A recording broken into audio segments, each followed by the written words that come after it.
আমরা আমাদের গন্তব্যে চলে এসেছি। আমাদের এখান থেকে আমরা হাঁসুত বা যেটাকে আমরা দোন বলি, দোনের চার আমাদের গাঁথানো হয়ে গেছে। 100 বড়শি আগে ফার্স্ট এখানে ফেলবো, তারপরে আমরা বাইরে দেব। এটা কিন্তু যথেষ্ট বড় নদী, গাঁড়াল নদী। লাইটে কি হচ্ছে বুঝতে পারছি না। এই নদীতে কিন্তু জাহাজও চলে, প্লাস বড় বড় বোটও যায়, এখানে ট্রলার যায়। সামনে যেতে হবে আরো। আমরা এখান থেকে শিকার করব আমাদের সেই মায়াবী সুন্দরবন।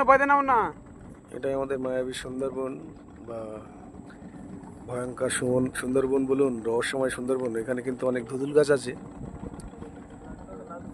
ধুতুল গাছের বাইরে গিয়ে আমরা মাছ শিকার করব। দেখা যাক কি মাছ পাই, আমরা দেখাবো আপনাদের। দাদারা কিন্তু কলকাতা থেকে এসছে, টালিগঞ্জ সোদপুর। দাদা সোদপুর থেকে না কোথায়, বাড়িটা কোথায়? টালিগঞ্জ সোদপুর থেকে দাদারা এসছে আমাদের সঙ্গে আজকে।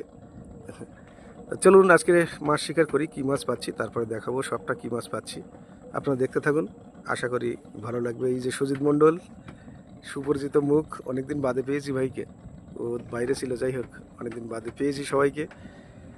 আর আমি তো মাঝি করছি পিছনে।